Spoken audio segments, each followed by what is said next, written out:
Hello, Professor Sanchez. I'm so glad you took the time to interview me or took the time Let to me interview you. Yeah.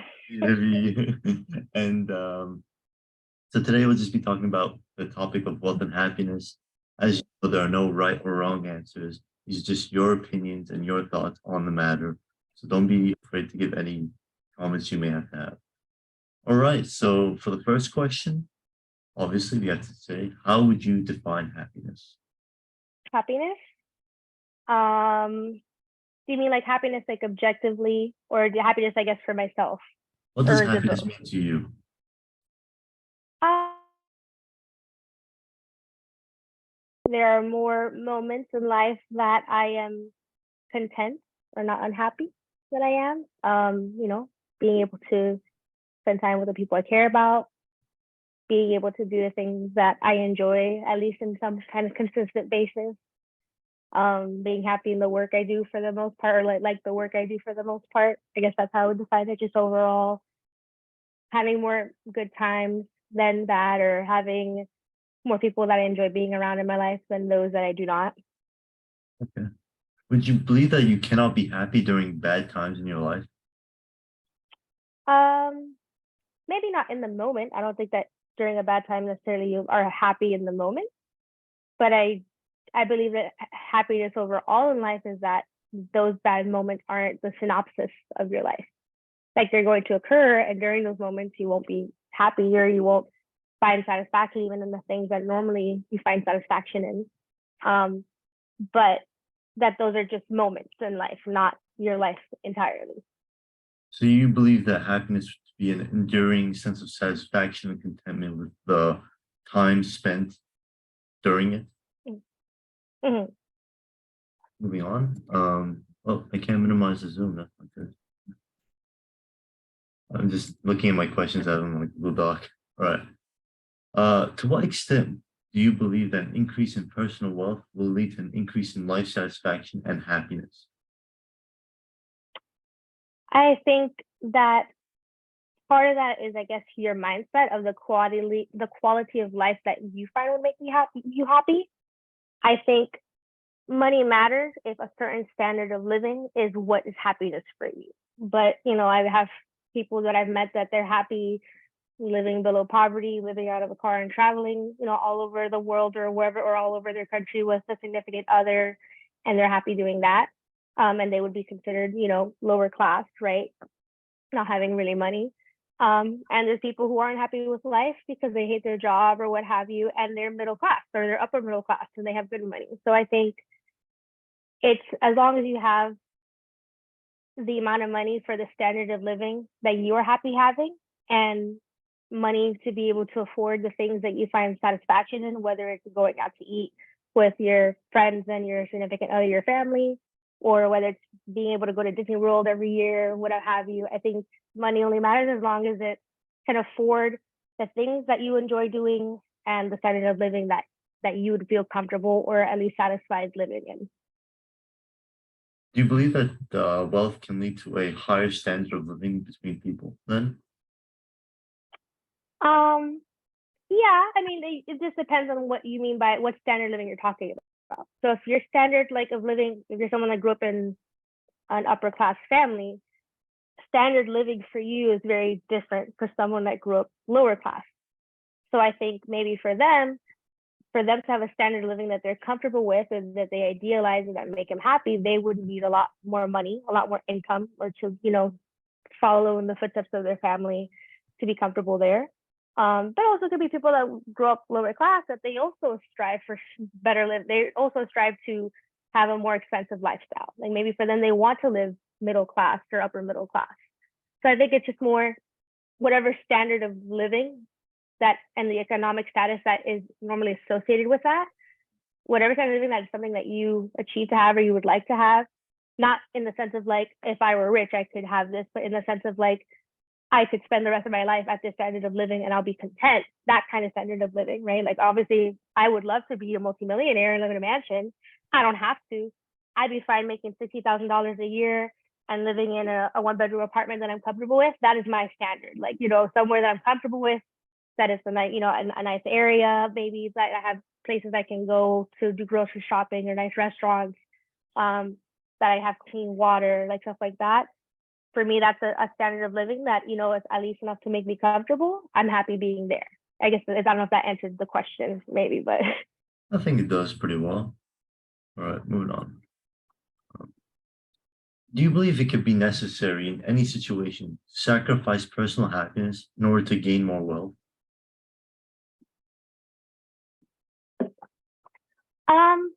I think so. I guess it means. I mean, for me, it depends on if you mean a long-term sacrifice of happiness or momentary. Like, for example, for me to get to the degree I'm at now, there are many times I have to sacrifice the things that make me happy. So my friends would have a party, I didn't go. Or they would go out, or maybe they had a trip to Disney or whatever, I didn't go because that time and money, I could not afford it to do the things that in the long run would help me, such as having a higher degree that would earn me more money in the future. So when it comes to momentary stuff, I think it is worth once in a while, sacrificing something that you would like to do that makes you happy in order to be able to get long-term benefits monetarily. But if it's that settling for a job that you're unhappy in because it makes more money, I personally don't feel that sacrifice is worth it. Okay. So you believe that the long-term happiness should not be sacrificed in order to gain more wealth. However, it is okay for momentary happiness to be sacrificed in order to gain better circumstances in the future. And of course, even then, it depends. Like, obviously, for me, momentary happiness, I guess, is things that I know I can do again. Like, I can go on a trip another time. I can go to another party another time.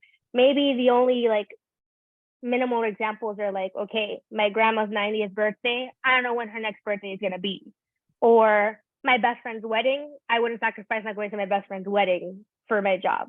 But general momentary happy life that you have, going out with friends or with family, or maybe your favorite show is airing tonight, stuff like that, I think is worth sacrificing, even if it's maybe more often than you like, to reap the long-term benefits of it. All right. Would you believe that wealth brings more happiness to individuals in high-income countries or those in low-income countries? I guess for me personally, I feel that it's not as much of higher, lower income as it is in what you're referencing. So there's people who are living lower income societies, right? There's people who are still even hunters and gatherers in other societies of the world, but they don't reference their wealth, whether it be non-material wealth like happiness and such, or material wealth like money. If they don't have a reference of a group that maybe has more, right? If they don't have to live in their world where there is more that you can have, they would be content. As opposed to, let's say, countries that are developing countries like in Latin America, that there are people in poverty and there are people who are very wealthy within the standards of the Western world. And for them, they may be a little bit unhappy because they know that there is, I guess, some sort of scale that they could achieve, right? There's a standard that is high that's making them seem like they're living low. So I think it's more of the perception of what living high or living really well and living really terribly is in a society, rather than the actual money itself that matters. I don't know if that makes sense. No, Or if so you'd like me to, if you want to ask another question you're on saying it. that societal expectations and kind of standards of living vary obviously between societies. Those in low income, not necessarily low income, but those who have a different standard who maybe there wouldn't care about wealth compared to high income who would and want more. Exactly. Like if they're in countries or societies where they're pastoral or they're horticultural or they're still hunter and gatherer, if the norm for them that they understand is that standard of living, they'll be happy because to them they have a fulfilled life. They have their family healthy, they get food on the table or wherever they eat, they have food every day and sustenance. They have the activities or whatever that are leisure for them that they enjoy. And they're not living in a society where that same activity or that same lifestyle would be poor. Like here in the United States, if you're living on the street, and you're hunting for your own food because you can't go to the grocery store, you can't go to a restaurant, you don't have the money, that would make you feel unhappy because you're now living in a society where what that same activity is, or that same style of living, I guess, self-sustenance, that's seen as poor, or that's seen as not having enough or less than. So I think it's more the reference in what is considered a comfortable standard of living or an ideal standard of living is what matters more than the actual money itself. Because obviously, in a society like in the, let's say, the United States that I grew up in, someone hunting their own food, right? Not even having a farm, let's say, not even owning a farm, because owning property is a sign of wealth, even if you're the one that's making your own food. But having to go hunt for your own food and live in a hut in a tent somewhere, we see that as something of like someone that doesn't have a high economic status, or we see that as a standard of living that isn't the standard, right? The standard is living in an apartment or a home, rent or bought, what have you, having a car, having enough money to, buy groceries, stuff like that. We see that as a standard of living here. So for me, the same style of living a hunter and gatherer society may have, that's to them they're content because that's the norm for them, right? To them that is moderate or maybe even very wealthy, depending on if you have a bigger tribe that hunts more meat than another one. Let's say, for example, maybe they have different standards of what is higher, what's wealthier, or what's more, who has more resources. That's a different standard. But that same activity would probably be seen here, something of like someone who does it out of desperation or because they're poor. So I think it's more just like the standard and the society that matters rather than the money. Because at the end of the day, in this society in the United States, my ideas of money still exist regardless if another society has them or not. But if that society doesn't perceive the way I see money as relevant, then they're not going to be unhappy living that standard of living that here would be considered poor or considered something that maybe someone wouldn't be happy with. Okay, in that case, since you mentioned that other societies have different standards of living, examples of, would wealth not apply to them the same way it applies to us? Because say in a horticultural society, say they have more animals, that would be a sign of, would that not make them just as happy as someone in the United States gaining more money? Since we value money the way they value whatever activities or whatever sign of wealth they have, would that not be the same? And then yeah, I guess that's a good point. You could say that, but then again, it's more of just I think it's also the scale, right? Too. So it's like, okay, if you compare two different pastoral societies, right? The ones that have that, they depend on domesticating animals for food and everything, right? They don't really domesticate plants. They depend on animals and they are nomadic.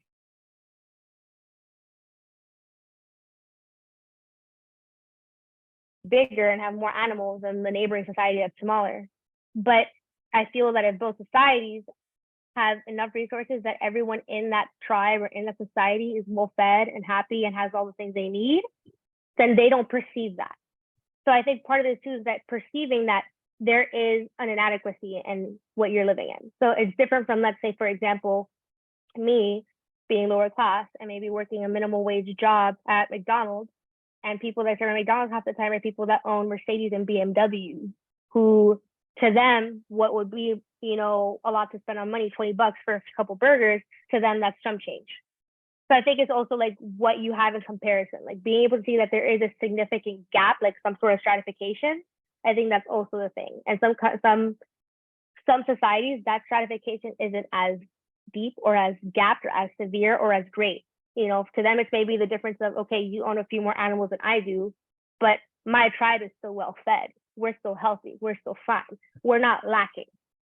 So you may have more, but it doesn't mean that we're poor per se. We're not well. We're not well off. We're not good. If that makes sense.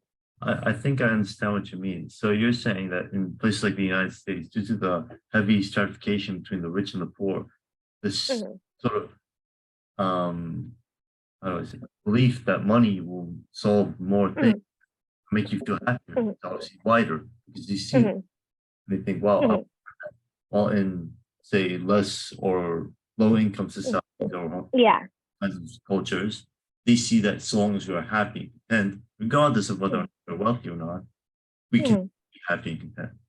Exactly. Because I guess a part of, what leads to satisfaction is having desire, right? You have to have a desire in order to try to achieve satisfaction, right? There's something that's There's something that's projecting you to whatever it is that is satisfaction to you. So in a society where there's really nothing left to be desired, even if it's a society that to us, they may be poor because they don't have the technology that we have. They don't have their economy is more basic than ours, right? That we maybe to our standards, that is not a rich way of living.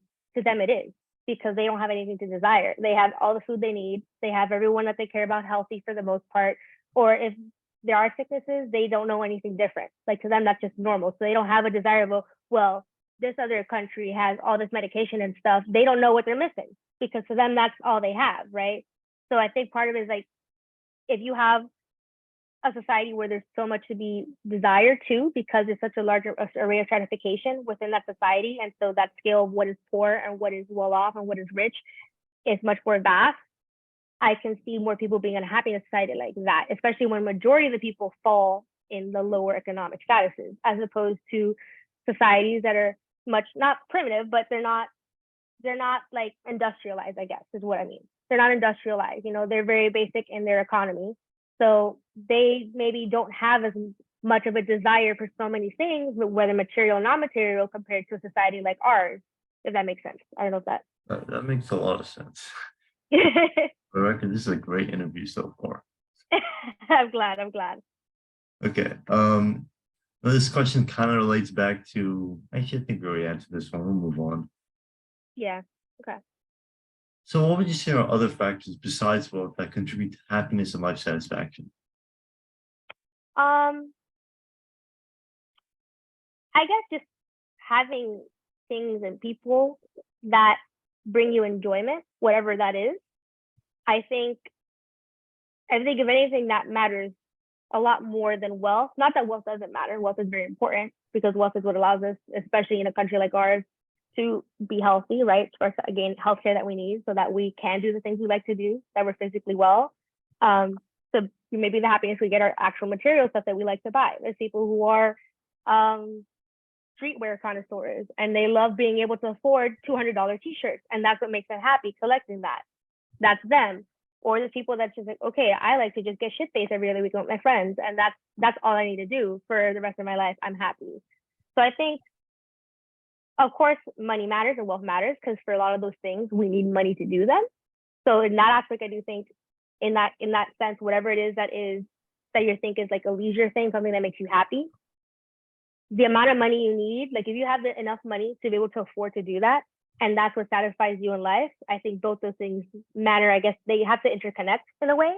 So you don't have to be rich, but you have to have enough. I feel like you'd be happy if you have enough money to afford the things that satisfy you in life, whether they're very simple, like going out to eat or so often with your friends, or being able to afford a nice gaming system so you can game with your friends every so often, whether it be that you get satisfaction through art, and art supplies can be expensive, so you can afford those art supplies to, get to pursue that activity. I think it's both those things, having people and things that bring you enjoyment, to especially balance out the moments in life that suck and that we have to go through, whether we like to or not, and having the enough economic resources to be able to achieve those activities or to achieve doing the things you want to do with those people that you care about. I don't know if that answered your question or. Let me just make sure I got it right. I don't want to make any assumptions based on what I don't fully understand. So basically, you're saying that wealth is kind of interconnected, at least in this society, to many of the things people would contribute to their happiness, such as hobbies, health, such as. So while we may have to sacrifice temporary happiness, we do that in order to enjoy further happiness by hobbies. Yeah. Do you think that the pursuit of wealth has led to too much stress and has actually decreased happiness in people's lives? I would say yes, particularly because I don't think it's more the pursuit of wealth. For example, let's say we think about the early 1900s, right? Everyone always pursued wealth. Everyone wanted to try and make money, the best they can. But for the most part, people, who working $15 an hour at that point can still afford they can still afford to buy a house. They can afford to buy a car. They can afford to do things, $15 an hour. While here, you're shut out of luck with $15 an hour at best, right? So I think it's not much the pursuit of wealth, it's the how dire that pursuit of wealth is. Like if you're just doing that pursuit of wealth because you just want more, but what you have now is enough for you to be healthy and happy, like let's say in the early 1920s, 1930s, that $15 an hour was more than enough to live comfortably in a nice home with enough food to take care of kids with, to afford medical bills for the most part. I don't think that pursuit of wealth was made someone happy because it wasn't like their life depended on making more money. And I think with our society, especially tied with how much having a formal education, which costs money, how much having that has tied to being economically stable, I think that's what makes more the unhappiness, is that how dire it is to make more money. That knowing that $15 an hour is not, you're not going to be able to live off of it. So you kind of have to do these things to be able to pursue enough wealth that you can live and you're not struggling, that you're not worrying that you're not going to pay rent tomorrow, or that you can't afford to live in a neighborhood that's safe to you and your standards, right? So I think that is more the thing, and especially with society that our standards, or not our standards, but I guess what we consider the minimum for jobs or whatever, like having a bachelor's degree or a certain amount of college years of education or having an experience in the job that you're applying for. The bare minimum has risen so much for these past few decades that it's just a lot more work to be at the same economic status that people who had only high school degrees could do 50 years ago. So I don't think it's the pursuit of, bottom line, I don't think it's the pursuit itself. It's how much you're dependent on that pursuit that matters. I don't know if that makes sense. So like the necessity that was born recently in today's society is what we do. Majority of the stress because of not being able to do what's expected, such as pay for your own house, pay for your medical care, pay for your, and that is what creates unhappiness, not necessarily the pursuit of the need of. Yeah, the needs of that pursuit and how difficult that pursuit is. Like for us, for example, the standard is having a bachelor's degree for most jobs now, and obviously not maybe like fast, like not menial jobs, but for jobs that make decent living. So anything related to services or information, like or technology, what have you, that most of our society depends on in many ways.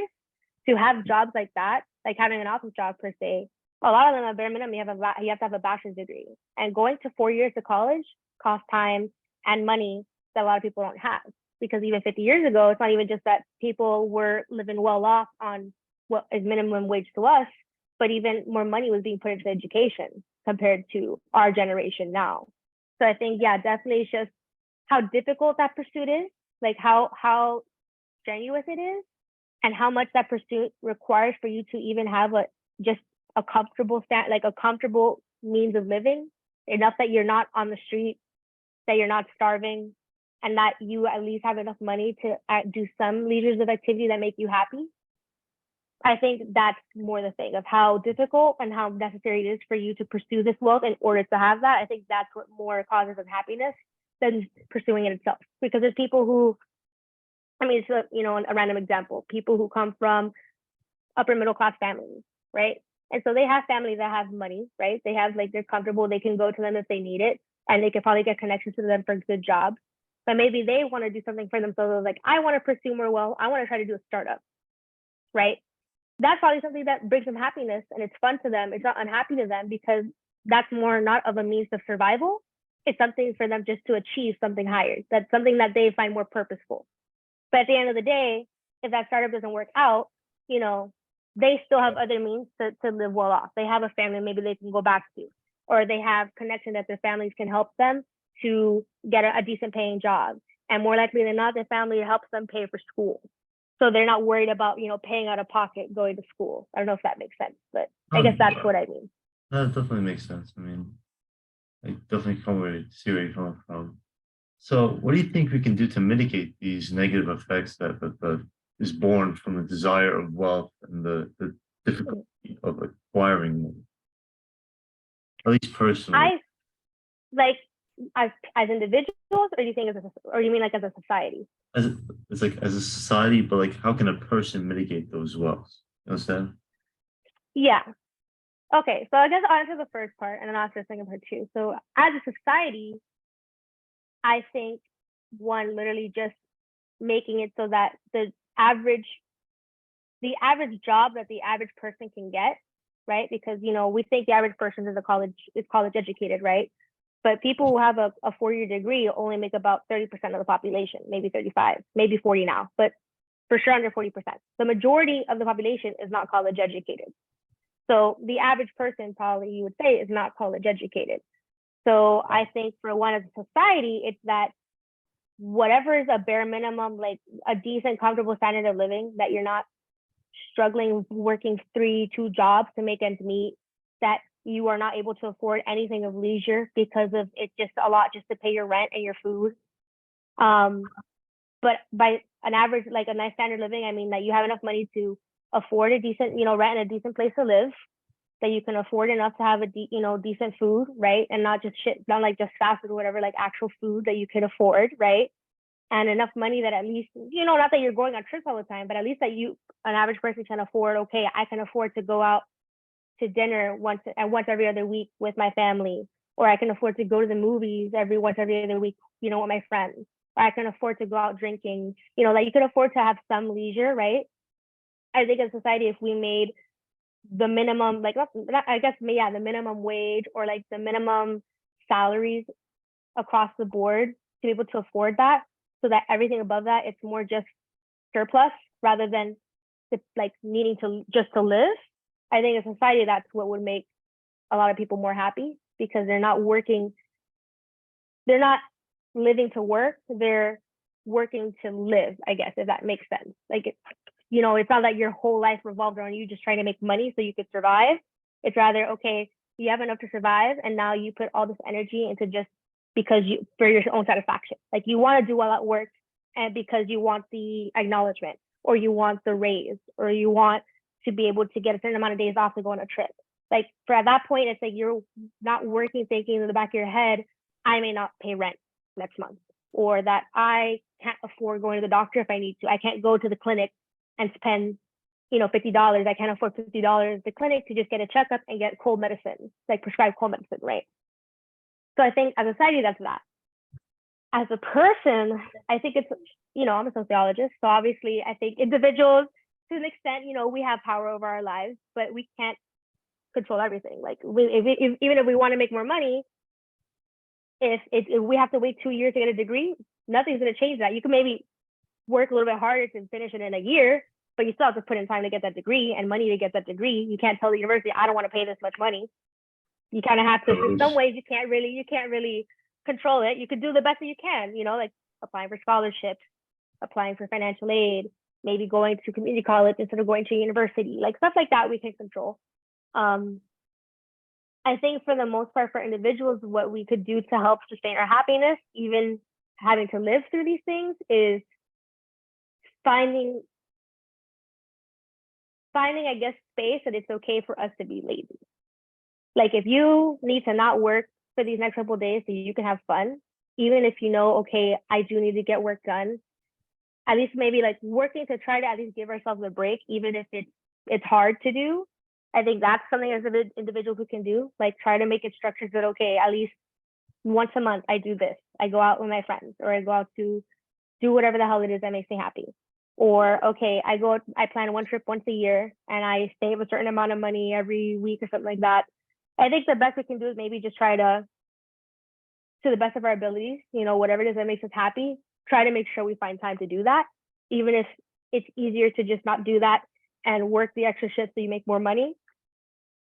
And I guess, save where you can so that you can afford the things that make you happy if you are in a position that you can't afford it. But then again, that's it all comes back to, really, there's not much you can do as an individual other than work hard and hope that you get a raise at your job, or go to school and hope that you get a better paying job, not a job that's offering $30,000 for having a master's degree. But, as an individual, I think it's just a little harder. I think part of it is for sure just trying your best to make the time and the money to afford some kind of leisure, even if it's cheap leisure, even if it's that you go to the bar and only have a beer or two, but you spend the night there talking with your friends for a few hours, like that you make time to do that. I think that's the only really thing as individuals that we can do, and try our best to find opportunities to move up to whatever position or whatever economic status we want to be in.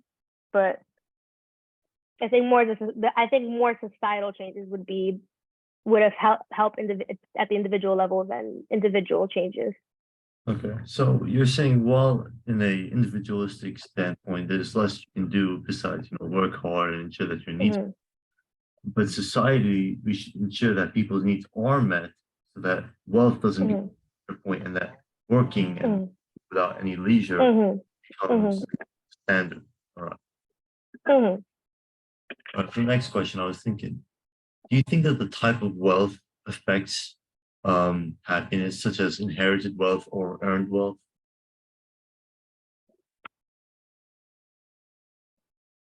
I guess it can affect it in different ways, right? Like if I was to get a call right now that some great aunt of mine died and I got 100K, hell fuck yeah, I'm gonna be happy. And I didn't earn that wealth.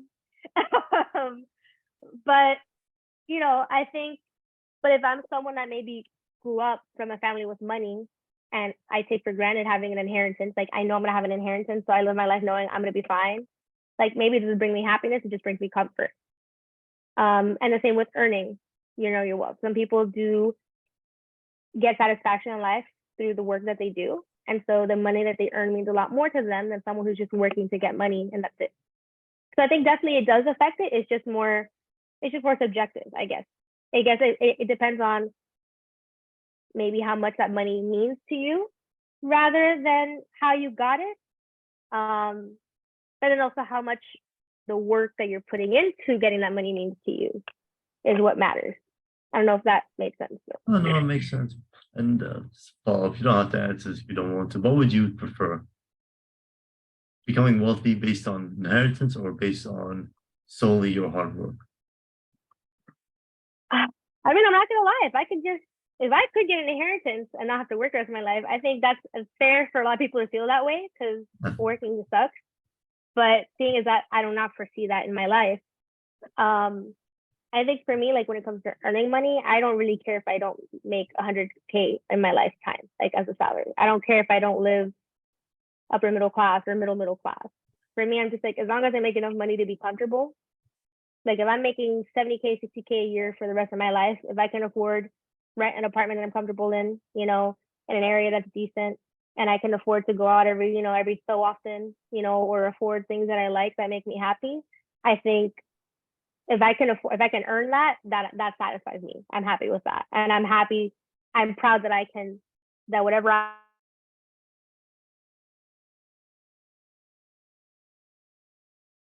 what's wrong? Sorry, you broke up for a second. Yeah, I just didn't hear any of the What's last. the last thing that you heard me say? I think this is my internet connection is unstable. That's not good. Sorry. No, it's okay. At least I can hear you fine. Okay, perfect. Last thing I heard you say, you kind of just froze. If you could repeat the last sentence, that'd be fine. Okay. So basically for me, it's more that as long as I can, whatever I'm earning, like I'm satisfied with earning my wealth, if that wealth affords me a comfortable living. Like as long as I have all my needs met, maybe I'll struggle financially in some ways. Like maybe, okay, I can't afford going on a cruise, maybe more than every other year or something like that. Or maybe sometimes some medical bills are maybe a little bit a lot and I have to pay that off slowly, or I might have some credit debt, stuff like that. Here and there, obviously there's a give and take, but as long as that what I work for, what I earn affords me a comfortable standard of living, that I'm not worried I'm going to be on the street the next day. I'm not worried that I can't pay, anytime I get sick, that I'm not going to be able to afford going to the doctor, that I can't afford to at least go out once a week or every other week with people that I love and spending time with.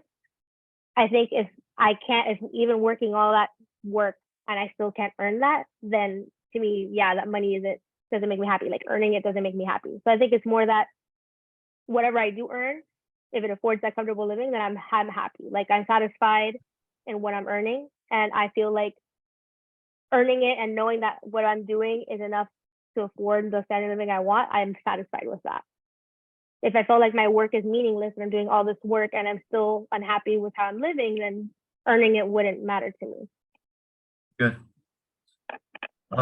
You believe in varying levels of happiness throughout life. So like maybe you're Mhm, happier in one state and less happy in another, right? But you can still be happy. mhm, So mhm. would not having more money, at least you, allow you to be happier because you have, since based on what I've heard at least, having a comfortable living, being able to have time for leisure, have time for friends, that and having a comfortable living situation, that's happiness, Mhm, right? You mhm. So would not having more money make you happier because you probably not have to work, so you would be able to do those things more often? Um, Maybe. I think it could, but it's also dependent on the other people. I mean, me making more money is not going to make it that the people I spend time with also are going to have more time to spend it with me. So that's why it's more, I guess, like if it's something that, okay, I'm making more money. So if the reason my friends will go out with me because they can afford it, I can help pay for it, then yes. But even if I'm making more money, if the people I'm going to go out and have fun with, the people I'm having fun with, I'm just kidding, you can pass. The people I'm having fun with, if they still can't go out, that money doesn't matter to me, right? So I guess it's more than if that money does affect my ability to do the things I want to do, um, then yeah, of course that can make me happier because I can have more money to spend time with the people I care about, or um, maybe buy things like things that are maybe luxury items or things that are not like necessary necessities, like that, but make me happy, like video games or clothes or what have you. Um, Personally, for that, me, I don't really give a shit about clothes or jewelry and stuff. So maybe the things that really do cost hella money, I don't care about. So maybe as an individual as a person, I wouldn't care too much. But if it's something that helps me afford doing leisure activities that make me happy, yeah, I could see money equating to more happiness. Yeah, you mentioned earlier that should you have more money, you'd be able to help your friends pay for their thing. Mhm. So that kind of begs the question. If you did have more wealth, how exactly would that affect your relationships beyond that? Um, I think it depends on who. If I think for me personally, since I don't have a family that would take advantage of me or try to, and I like sharing my wealth if I have it with people. It would make me. I think it would be positive for my happiness and my relationships with others because if it changes the difference between being able to go and have fun with someone that I care about and not doing it because they can't go. I'm happy, sharing that wealth, and therefore I'm sure it strengthens my relationship with them because I'm someone that helps them out even when I don't have to. But I think for the most part, it would be positive for my relationships because I can help the people in my life have time for themselves to have fun that they can't because they maybe can't afford it, or they don't have the time to because they would have to work to be able to afford it. Um, and also, knowing that if any emergency happens, I can help them. That's another thing too. So yeah, I think it would be a positive thing for my relationships, but I don't think it'd be super significant. Like I don't think it would. I think it's like I can make them happy or help them out, and that always is going to make the people I care about happy, like knowing that they have help when they need it. But I don't think it's going to be so significant that it's going to completely change my relationship with them. I think our relationship would be just as strong if I didn't have that money as if I did. Okay. This is sort of the last question. So hey, we're almost there. Regards to purpose in life, and you know how people would like to do things they're passionate about. Do you think having accumulated too much wealth leads to a lack of purpose in life and thus decreased happiness? um, I think it's not as much the accumulated wealth or how much wealth you make, rather than what you're doing to make that wealth. Because I think someone who works at McDonald's and spends, money. For example, there's this YouTuber I really like watching. He's like, it's kind of like ASMR. And he works at McDonald's, but that McDonald's is one that his family owns. They're franchise owners. And so he grew up in that McDonald's. He's been working at McDonald's since he was like 12 or 11. So for him, he gets genuine satisfaction working at McDonald's. He has fun, making the burgers on camera and like putting those YouTube videos on. Like he genuinely enjoys his job, even though it's a job that honestly, when it comes to the value of the work, is underrated or undersold in our society, right? It's underappreciated. Yeah.